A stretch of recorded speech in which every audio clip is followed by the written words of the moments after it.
Un saludo muy especial para toda la iglesia. Dios está formando un pueblo.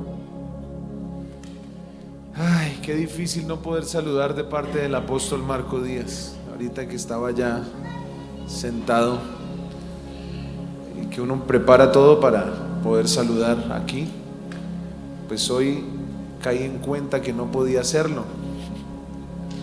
Pero sí le saludo de parte del apóstol Teresa, le envía un gran abrazo. Y bueno, creo que ya he llorado lo que no había llorado por ahí en unos buenos años, porque no es que no tenga conciencia de la vida eterna. Soy consciente de la vida eterna y que en Cristo el morir es ganancia. Y que si hay algo de lo que yo estoy seguro es que el apóstol ya está en una fiesta celestial y está con una corona gigante. Y ya me imagino esas disertaciones, y ya me imagino que le estará hablando al apóstol Alfonso, y de pronto el apóstol Pablo se mete en la conversación y bueno, todo lo que uno se imagina, así no sea muy bíblico. Pero claro que hay una vida eterna. Claro que cuando nosotros partimos con el Señor no morimos, dormimos y esperamos ese anhelado día del sonar de las trompetas, donde los cuerpos en Cristo resucitarán y podremos ir con el Señor. Pero lo que pasa en estos momentos que uno pierde una persona tan querida es que su ausencia dignifica la grandeza. Porque solo cuando una persona parte, uno como que sí lo reconocía en vida, pero uno reconoce más cuando la persona ya no está. Y es que el vacío permite que uno pueda ser consciente de eso. Ayer le hicimos una ceremonia como él se lo merecía, aunque como lo decía ayer, en vida siempre le reconocimos y le honramos. Pero hoy empieza una nueva temporada para la iglesia y hay que enjugar las lágrimas, como dice la Biblia, y hay que entender los tiempos. Ayer enterré a mi apóstol, como debe ser, como ya poco se acostumbra, de ser leal a un pastor hasta la muerte. Eso ya no se hace. Hoy los ministerios son temporales en las personas y van de iglesia en iglesia para poder de pronto encontrar algún argumento que les permita no echar raíces en el lugar donde Dios los puso, sino ir viendo dónde es más cómodo congregarse y no donde es más cómodo cumplir la asignación.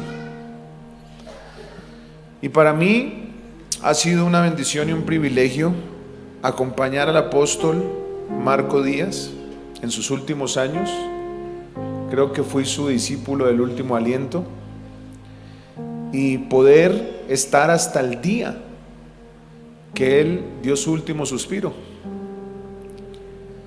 con toda la certeza y la seguridad de que lo que él tenía que formar en mí lo hizo, y que de aquí en adelante pues Dios tendrá que darnos la sabiduría, la fuerza y la capacidad bíblica de continuar este gran legado.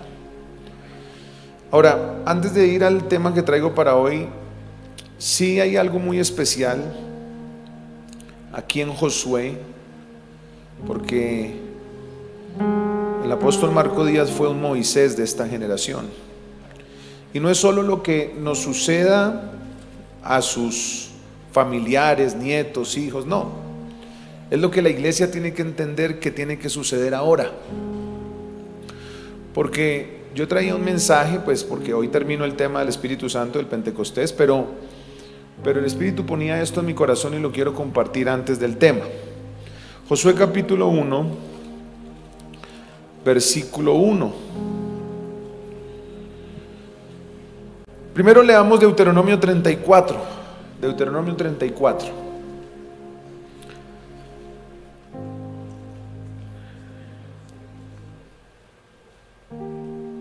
Subió Moisés de los campos de Moab al monte de Nebo, a la cumbre del Pisga que está enfrente de Jericó.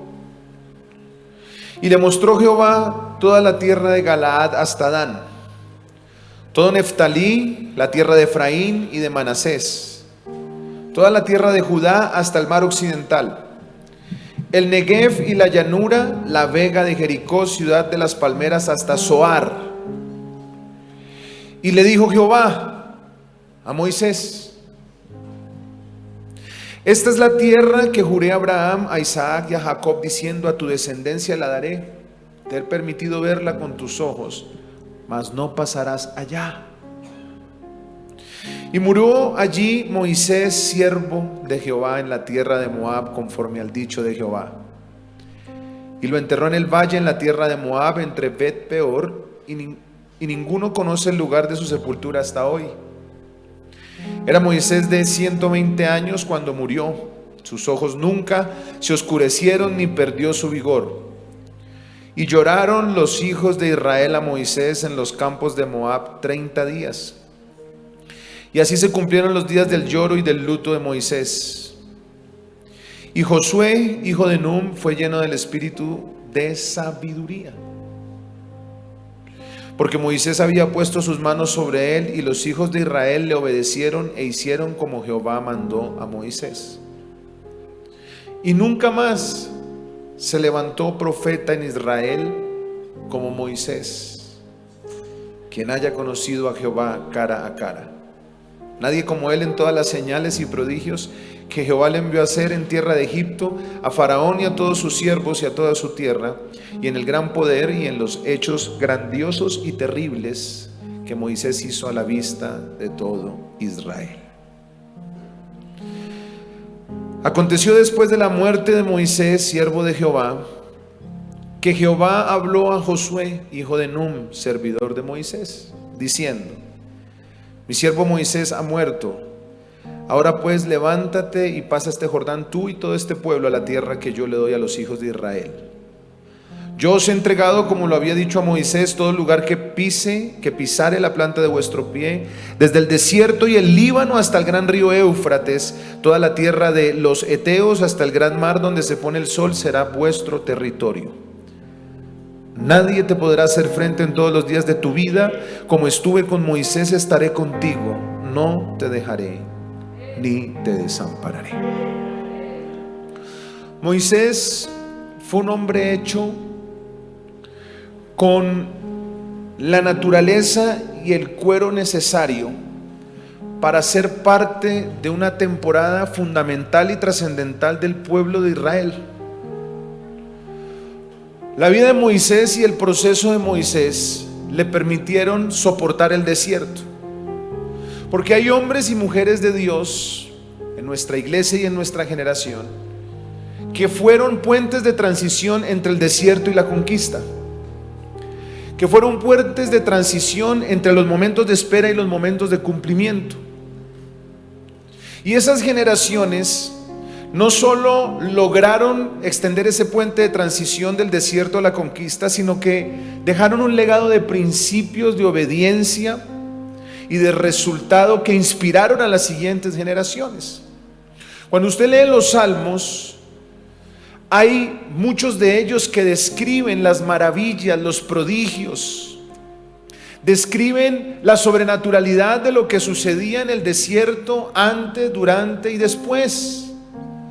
Pero también describen cómo en la salida de Egipto el Señor se glorificó, las aguas se abrieron, los enemigos fueron derribados y destruidos, expresando de manera vehemente dentro de la tradición judía cómo las generaciones reconocían las proezas de los antiguos, porque sabían que lo que podían ver en el cumplimiento de sus vidas se debía a lo que alguien había hecho, a lo que alguien había peleado.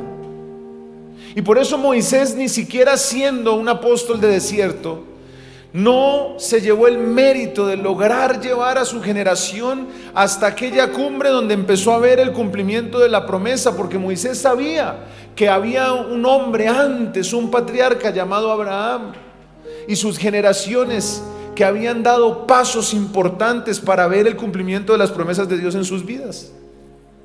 Y dice la Biblia que como Moisés, nunca más se levantó en Israel otro hombre, porque los liderazgos son diferentes, los tiempos son diferentes. La revolución de lo que Dios hizo con el apóstol Marco Díaz fue para un tiempo específico que generó un fruto gigante. Pero él fue muy diferente a su pastor. Su pastor logró unas cosas en Colombia gigantes, pero el apóstol Marco Díaz marcó un diferencial en su ministerio mucho más grande y llegó mucho más alto. Incluso el apóstol fue un pilar fundamental para que el Espíritu Santo llegara a muchas congregaciones en Colombia. Ahora el apóstol muere. Nos queda su esposa, la apóstol Teresa, que estará siempre muy pendiente y siempre conectada a nuestras reuniones y siempre aconsejándonos. Y ya le dije que ahora ella le toca orar por mí porque no tiene de otra. Yo ya estaba oración apóstol dependiente, porque yo todo se lo consulté a él, todo se lo decía a él y siempre me sometí a él. El asunto es que ya hoy estamos ante una realidad. Nuestro patriarca murió y eso tenemos que asimilarlo. Cuando lo recordemos, pues naturalmente aquí dice: ya tengo excusa para seguir llorando, 30 días de luto. Naturalmente uno pues tiene que expresar sus sentimientos con la convicción eterna de que a nosotros la muerte nos impacta diferente. Pero el asunto es que cuando muere Moisés, dice la palabra que se levantó Josué, hijo de Nun, servidor de Moisés. Siempre me ha impactado eso, porque dice: y murió Moisés, siervo de Jehová, y se levantó Josué, siervo de Moisés. Moisés era siervo de Jehová. Josué era siervo de Moisés. Quienes quieran entrar en la nueva temporada de Dios está formando un pueblo, tendrán que servir a Dios y a los hombres de Dios. No hay otra. Dios no va a levantar para esta nueva temporada gente que quiere servirle a Dios a su manera. Dios no va a levantar para esta nueva temporada gente que impone su agenda antes de cumplir la agenda de Dios. Dios no va a levantar para esta nueva temporada gente apática al llamamiento, porque había una conquista represada que Dios le había jurado a Abraham y que Moisés la estaba materializando y que no la pudo lograr. Pero ya el libro de Josué anunciaba que la conquista tenía que venir sí o sí en su generación, porque le tocaba el tiempo de poseer lo que las generaciones pasadas habían peleado. Pero fue muy claro el libro de la conquista. Se levantó Josué, siervo de Moisés. Iglesia, Dios va a revisar cuántos son siervos en este lugar. Dios va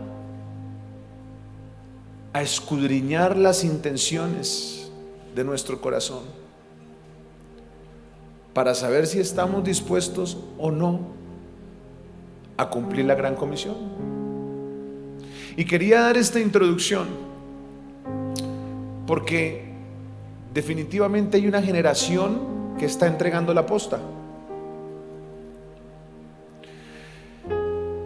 Y la pregunta que yo quiero hacerte es: ¿qué pasaría si hoy te tocara entregar la posta? a tus hijos. Porque bíblicamente, una generación que no hace transición por necedad, orgullo y terquedad, no hereda una bendición, hereda una maldición. Las familias judías no heredaban testamentos. Las familias judías heredaban sus posesiones a muy temprana edad para enseñarle a las próximas generaciones cómo hacerlo. Y ministerialmente en la iglesia, en el mundo, hay un momento de relevo, hay un momento de transición. ¿Qué tanto te estás preparando para darle el turno a la próxima generación? Porque lo que tú has recorrido hasta ahorita marca una pauta en tu vida para que tu hijo no empiece de cero, para que tu hijo empiece desde tus hombros. Y por eso es muy importante uno tener una convicción del Dios generacional. Porque hay abuelos que piensan y padres que piensan que son eternos y que las cosas son de ellos y que las propiedades son de ellos. Mi hermano, usted llega al mismo pedazo de tierra o de horno que llega cualquier ser humano, sea lo que sea, y allá usted no se lleva nada. Lo único que se lleva es el fruto de la gente que usted impactó con su propia vida. Lo único que usted se lleva es el fruto que trascenderá. Y como iglesia tenemos que ser conscientes del tiempo en el que estamos. Y el tiempo que viene es un tiempo de conquista. Es una nueva temporada. Y como lo dice la palabra, esta generación que surge después del apóstol Marco Díaz tiene que ser una generación marcada por la sabiduría. Y en esa sabiduría necesitamos hacer las cosas como Dios dice. Diga conmigo, es como Dios dice. Ahora sí voy a predicar el mensaje de hoy. Mire que para alcanzar las promesas hay que caminar en obediencia. Dígale que está a su lado, hay que caminar en obediencia. ¿Qué diferencia abismal hay entre un oidor y un hacedor? Usted no empezará a ver la bendición en su vida si usted solo viene a la iglesia a oír y no a hacer. Pero cuando usted empieza a obedecer, usted empieza a ver que las promesas que Dios ha hecho en su vida se empiezan a cumplir. Porque la obediencia te acerca naturalmente a la promesa. Un acto de obediencia es más importante que 1000 sermones. Es más importante obedecer una palabra o un principio que escuchar 1000 consejos o que hacer muchos sacrificios. Incluso hay personas que están haciendo lo que no deben hacer pensando que están obedeciendo, y lo que no han entendido es que están ¿qué? Desobedeciendo. Por eso cuando uno mira la iglesia primitiva en el Nuevo Testamento, uno se da cuenta que Dios exigió obediencia antes del Pentecostés y después del Pentecostés. Dios le exigió obediencia a Josué con Moisés y sin Moisés. Las nuevas temporadas que vendrán para nuestra iglesia serán antecedidas por actos de obediencia. Y lo primero que Dios le dijo a los discípulos después de que ya estaba resucitado fue: recuerden Lucas 24:49, yo enviaré la promesa de mi Padre sobre vosotros, pero quédense en Jerusalén hasta que sean investidos de poder de lo alto. Jesús, ¿qué les estaba diciendo? Una promesa. Diga conmigo, promesa. ¿Cuántos anhelan promesas para su vida? Que tu hijo se convierta, que tu familia se transforme, que el vicio salga, que la ruina se vaya, que las deudas se cancelen. ¿Cuántos quieren promesas para su vida? Escúchame esto, una promesa no vendrá sin una obediencia. Las promesas de Dios son condicionales. Y aquí la condición, ¿cuál era? Quédense en Jerusalén hasta que sean investidos de poder de lo alto. ¿Cuál era la promesa? El Pentecostés. ¿Cuál era el requisito? La obediencia. Diga conmigo, si yo quiero ver la promesa, tengo que caminar en obediencia. Pero también se exigió obediencia, no solo antes del Pentecostés, sino también después del Pentecostés. Porque Jesús les había dicho: recibirán poder cuando haya venido sobre vosotros el Espíritu Santo.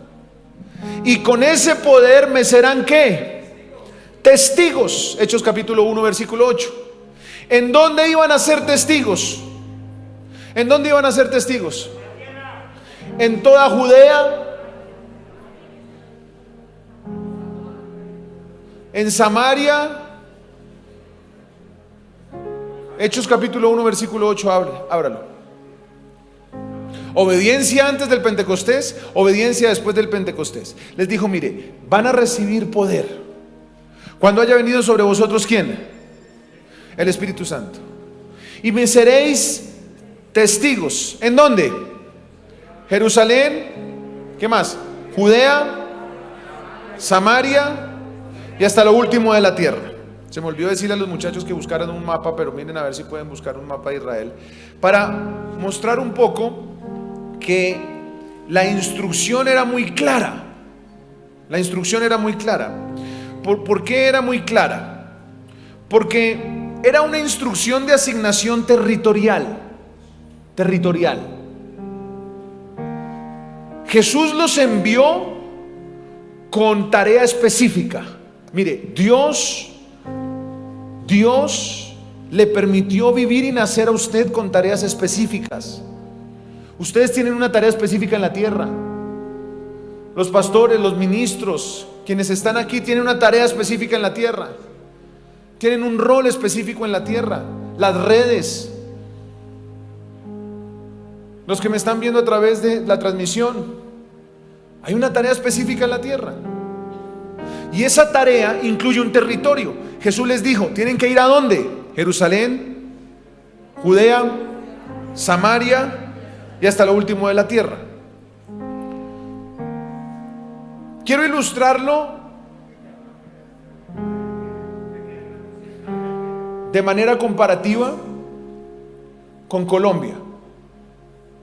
Entonces, Colombia tiene unos departamentos, ¿verdad? Esos departamentos tienen regiones específicas. Israel solo tenía 3 regiones. Colombia tiene 32 departamentos. Y los departamentos eran Galilea, Samaria y Judea. Como que Israel estaba dividido en 3, más o menos. Aquí está. ¿Sí? Entonces vea, ahí está Galilea. ¿Sí? Ahí usted puede ver Samaria, usted puede ver Jerusalén y Judea. Es como una fracción en 3 partes. ¿Ok? Entonces, ¿cuál era la instrucción? Recibiréis poder cuando haya venido sobre vosotros ¿quién? Y me seréis testigos. ¿Solo en Jerusalén? ¿En dónde? ¿En Jerusalén que está dónde? ¿Dónde está Jerusalén? Véalo, Jerusalén. ¿Listo? Ese era el primer objetivo. Después, ¿a dónde tenían que ir? Toda Judea. Después tenían que ir ¿a dónde? Samaria. Y después tenían que ir ¿a dónde? A todo lado. La instrucción era Judea el departamento, Samaria otro departamento y hasta lo último de la tierra eran otros departamentos. Y por eso Jesús fue tan intencional en la formación y en los procesos. Él no le estaba hablando a gente que no había sido capacitada. Él le estaba hablando a gente que había sido formada, entrenada, 3 años y medio habían caminado con Jesús, y fue tan intencional que en las lenguas le dio los idiomas necesarios para que no tuvieran límites para hacer la obra de Dios. Además de la formación en el carácter, además de la formación y el entrenamiento personalizado. Pero fíjese que estudiando la palabra, uno entiende que ellos no obedecieron después del Pentecostés. Imagínense, los apóstoles no obedecieron la instrucción. ¿Por qué no obedecieron la instrucción? Le voy a mostrar. ¿Cuál era la tarea? Dígame si alguien sabe cuál es la tarea. ¿Tenían salir a dónde? ¿Sí? Esa era la tarea, ¿sí o no? Bueno, después de que les dio la tarea, dice la Biblia en Hechos capítulo 3 que predicó Pedro, ¿cierto? En el capítulo 2 predica Pedro y se ganan las primeras 3,000 personas, ¿sí? 3,000 personas.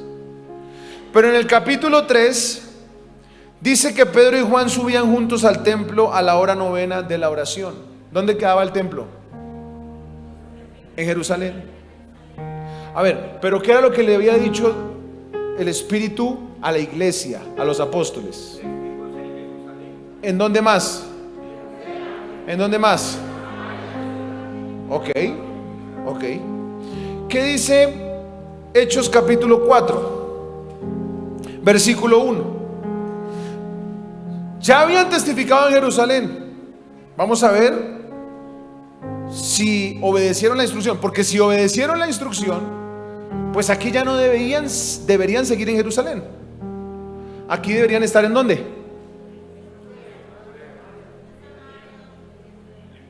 Ok, otra vez. Hechos capítulo 1, versículo 8. Recibiréis poder cuando haya venido sobre vosotros el Espíritu Santo. ¿El Espíritu Santo vino sobre los apóstoles o no? Y parecían borrachos, ¿se acuerda? La gente pensaba que estaban borrachos, habían caído las lenguas, se llenó de la casa. Pedro se paró, soltó el primer discurso, ganó 3,000 personas. Y en Hechos capítulo 3, versículo 1, ya habían testificado en Jerusalén. ¿Dónde se encontraban los apóstoles según Hechos capítulo 3, versículo 1? En Jerusalén. ¿Cuál era la instrucción? ¿A dónde tenían que ir? Judea. En Hechos capítulo 4 versículo 1 dice: hablando ellos al pueblo, vinieron sobre ellos los sacerdotes con el jefe de la guardia del templo, los saduceos, resentidos de que enseñasen al pueblo y anunciasen en Jesús la resurrección de entre los muertos, y les echaron mano, los pusieron en la cárcel hasta el día siguiente porque era ya tarde. Pero muchos de los que habían oído la palabra creyeron, y el número de los varones era como de 5,000. Versículo 5: aconteció al día siguiente que se reunieron en Judea. ¿No? ¿Se reunieron dónde? ¿Y dónde tenían que estar?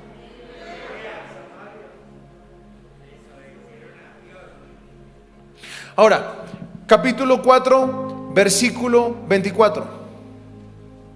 Y ellos, habiendo oído, alzaron unánime la voz a Dios y dijeron: soberano Señor, tú eres el Dios que hiciste el cielo y la tierra y el mar y todo lo que en ellos hay, que por boca de David su siervo dijiste. Y suelta toda esa predicación. Versículo 28, Hechos 4:28: para hacer cuanto tu mano y tu consejo había antes determinado que sucediera. Y ahora, Señor, mira sus amenazas y conceda a tus siervos que con todo de nuevo hablen tu palabra. ¿Y qué pasó en el versículo 31? Oraron y el lugar en que estaban congregados tembló y fueron todos llenos ¿de qué?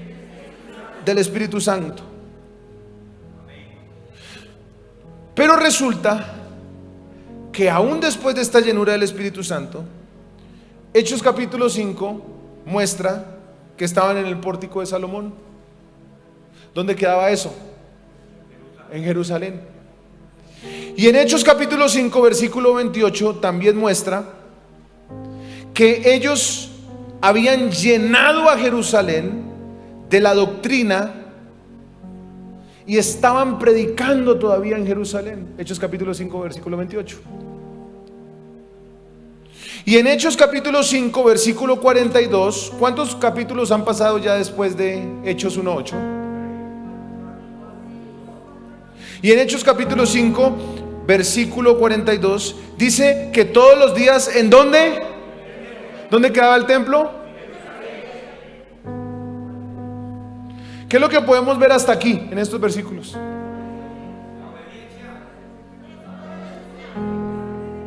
¿Que no salían de Jerusalén? ¿No salían de Jerusalén? Y cuando yo estudiaba esto, el Señor me decía lo siguiente: mientras no salieron de Jerusalén, ¿qué experimentaron? Persecución, cárcel, aflicciones, momentos de crisis. ¿Veían la gloria de Dios? Sí. ¿Veían crecimiento? Sí. ¿Veían el respaldo? Sí. El hecho de que el respaldo de Dios, la gloria de Dios y los milagros sean evidentes en tu vida no quiere decir que estás obedeciendo a Dios.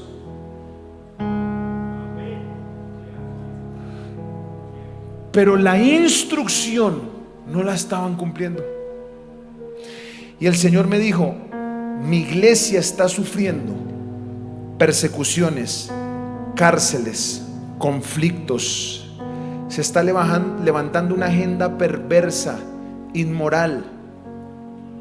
Se está levantando una inmoralidad agresiva en el mundo entero, porque los creyentes que tienen la verdad los arrinconó un virus, los encerró en sus casas, en su comodidad, por temor a la muerte, y no entendieron que tenían que salir de Jerusalén. Miren, escúchenme.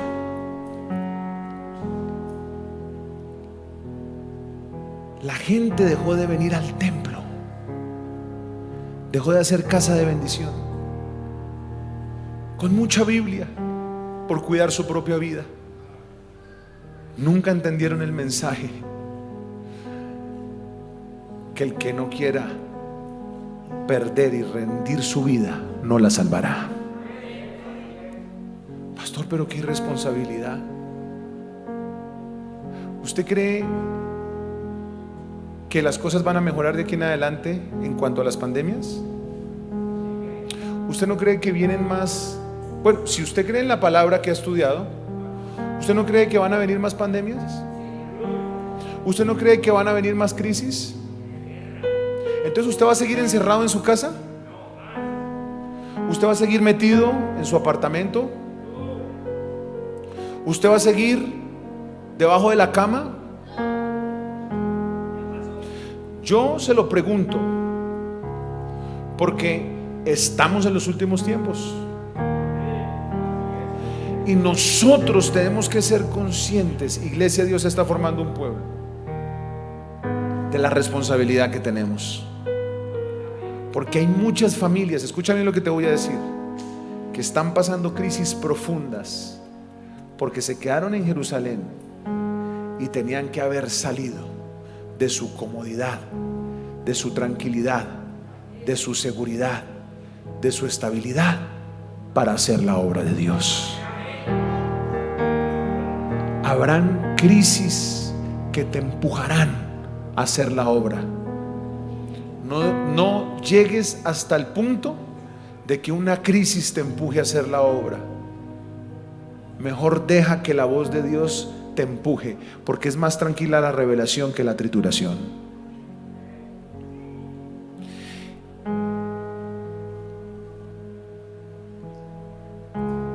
Diga conmigo: voy a obedecer. Si me ponen el tiempo, les prometo que no me paso de lo que debo. ¿Qué horas son?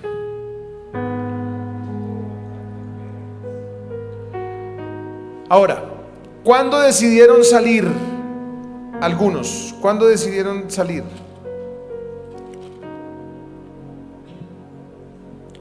capítulo 8, versículo 1 de Hechos. Y Saulo consentía en su muerte. En aquel día hubo una gran persecución contra la iglesia que estaba en Jerusalén. ¿Dónde estaban estos cabezones?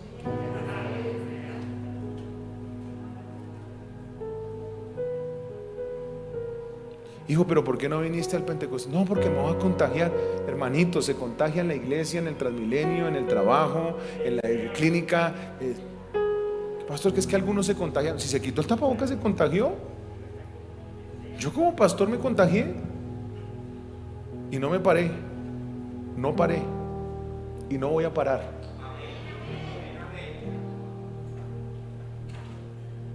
Porque tengo una convicción en mi corazón de lo que tengo que hacer, pero también soy consciente, y más aún con la partida del apóstol, que tengo poco tiempo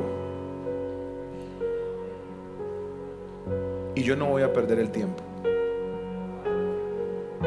Ahora, hay gente con la que yo cuento, entre comillas. Jesús contaba con los apóstoles, era el material de trabajo que él había provocado. Pero vean, no salieron de Jerusalén. Y el cielo no podía decir: es que como Pedro se quedó en Jerusalén y Juan y los apóstoles se quedaron en Jerusalén, olvidémonos de Judea, olvidémonos de Samaria, olvidémonos de la misión transcultural, olvidémonos de eso. No, no, no. En Hechos capítulo 6, versículo 1 dice que en aquellos días, como creciera el número de los discípulos, hubo murmuración de los griegos contra los hebreos de que las viudas de aquellos eran desatendidas en la distribución diaria. Hubo ausencia de liderazgo. Entonces los 12 convocaron a una reunión. Necesitamos equipo. Y cuando lograron organizar ese equipo, entonces dice la Biblia en el versículo 5 que eligieron a Esteban, a Felipe, Prócoro, para que le ponga así a su nieto que van a hacer, Prócoro, le digan Proco, Nicanor, Timón, Pármenas, Nicolás, vea, nombre de apóstol, prosélito de Antioquia.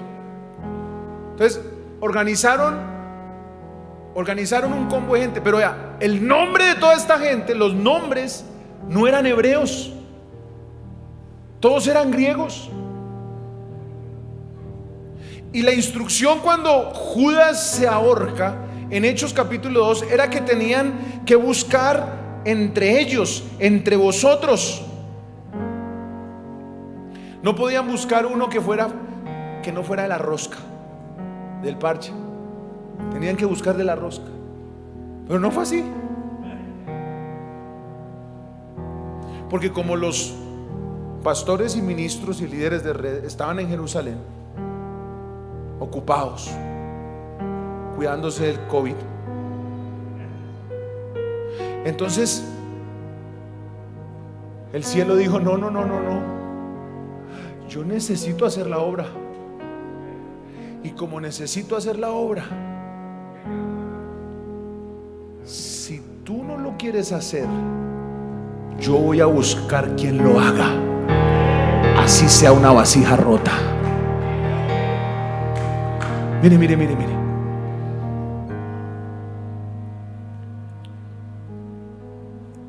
El requisito era la obediencia. Los apóstoles pensaban que era la formación teológica, el haber estado con Jesús, el haberlo visto resucitado. Pero qué casualidad que los que más dieron fruto precisamente no fueron los que estaban más cerca a Jesús.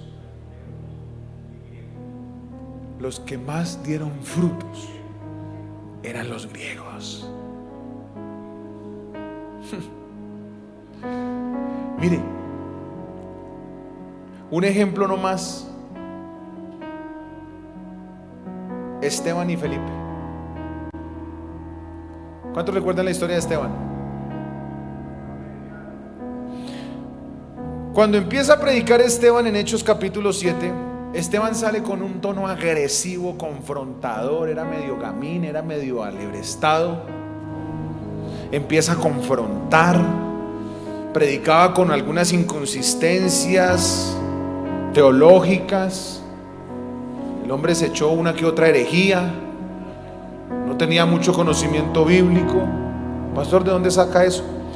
Mire lo que dice Hechos 7:14. Hechos 7:14. Está hablando Esteban. Y enviando José, hizo venir a su padre Jacob y a toda su parentela en número de 75 personas. ¿Cuántos decía Esteban que habían? 75 personas. Y mire lo que dice Génesis 46:28. Póngalo, Génesis capítulo 46 versículo 28.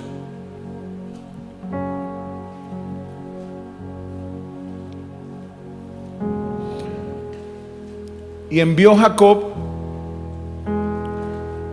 a Judá delante, decía José, para que le viniese a ver en Gosén, y llegaron a la tierra de Gosén. ¿Sigue? Y José, Génesis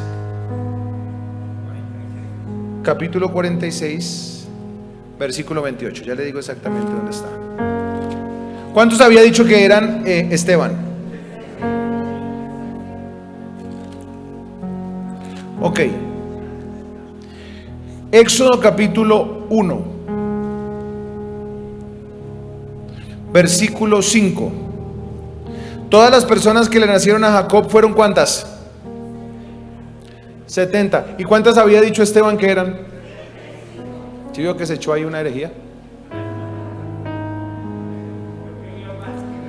Entonces, el hombre no era el más teólogo, no era el más hábil,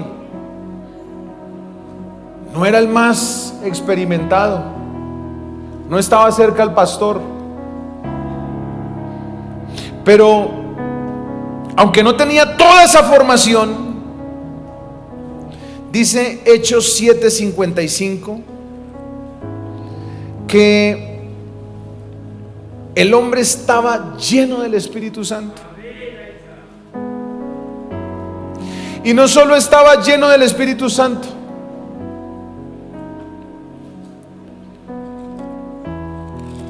Hechos capítulo 7 versículo 55. Pero Esteban lleno del Espíritu Santo. Hechos 7. ¿Puedes ponerlo? ¿Sí? Gracias. Pero Esteban lleno del Espíritu Santo, puesto los ojos en el cielo, vio la gloria de Dios y a Jesús que estaba a la diestra de Dios. No solo estaba lleno del Espíritu Santo, sino que vio a Dios. Escucha esto. Cuando hay un equipo y hay una iglesia que quiere seguir haciéndolo a su manera, Dios va a levantar gente, quizás la no más preparada, pero que está listo a hacerlo a la manera de Dios.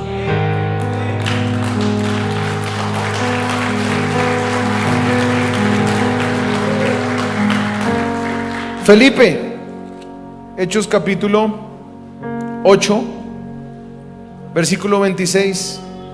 Felipe era otro, ¿no? Era otro personaje bravo. Hechos capítulo 8 versículo 4. Mira lo que dice: pero los que fueron esparcidos iban por todas partes anunciando el evangelio. Entonces Felipe, descendiendo a la ciudad de Samaria, ¿a dónde se fue Felipe? ¿Y dónde estaban los apóstoles? Venga, le muestro dónde estaban los apóstoles. Lo voy a mostrar dónde estaban los apóstoles, porque mire, Felipe era otro, ¿no? Pero ese era peor que Esteban. Felipe era un hombre que no estaba entrenado, no conocía. Se ganó la primera cosecha, los bautizó de una y los bautizó en el nombre de Jesús. Le habían dicho que tenían que bautizarlo en el nombre del Padre, del Hijo y del Espíritu Santo. Los bautizó mal. Se enredó, consiguió a un mago de escudero.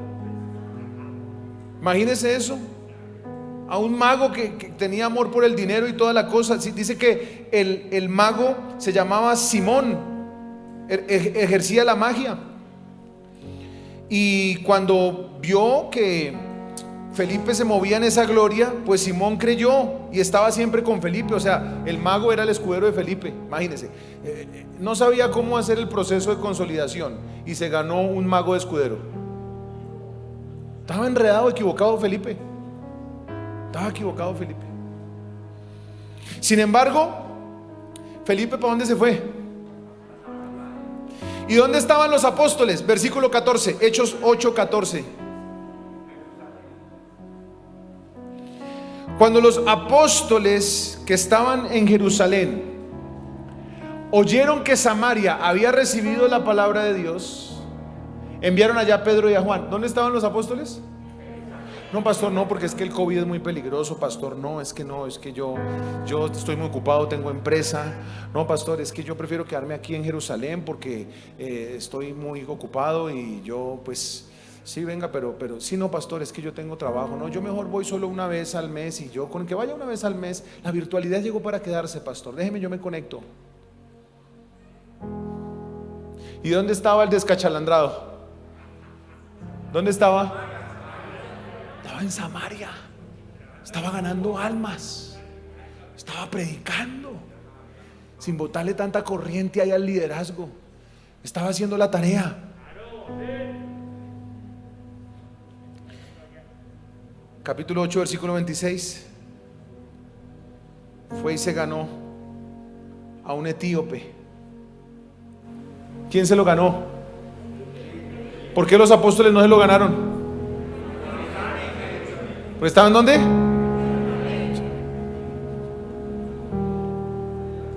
Déjenme decirles algo.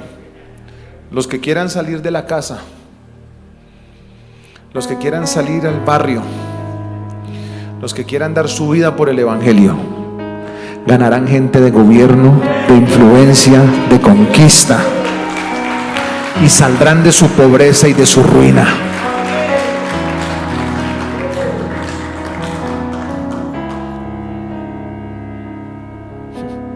Se me acabó el tiempo, pero lo más bravo estudiando lo de Felipe es que dice que lo bautizó de una lo bautizó.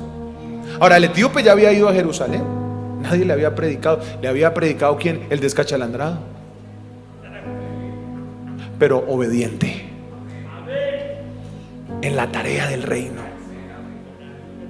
en la tarea, camellando las almas, buscando almas, haciendo casas de bendición, evangelizando. Estos no llegaban solos a la iglesia, porque para ellos la iglesia no era una moda. Para ellos la iglesia era un escenario para consolidar el fruto de su propósito de vida. Ellos llegaban con familias, ellos invitaban todos los domingos, ellos movían la gente, ellos estaban ahí anhelado por dar fruto. Y mira lo que dice el versículo 39. Cuando subieron del agua, el Espíritu del Señor arrebató a Felipe, y el eunuco no le vio más y siguió gozoso su camino. Pero Felipe se encontró en Azoto y pasando anunciaba el evangelio. ¿En dónde? ¿En dónde? ¿En dónde anunciaba? ¿Sabe qué me decía el Señor? Bueno, ahí la interpretación es que Felipe fue teletransportado, lo arrebató. Lo arrebató. ¿Sabe qué me decía el Señor? Yo voy a mover sobrenaturalmente gente estratégica que tiene hambre de predicar mi palabra, que tiene hambre de ganar almas, que tiene hambre de hacer la obra de Dios.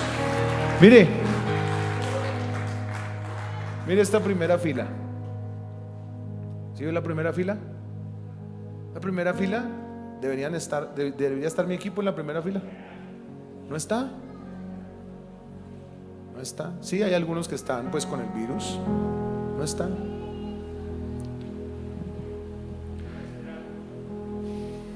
No están. 144, hay muy poquitos aquí.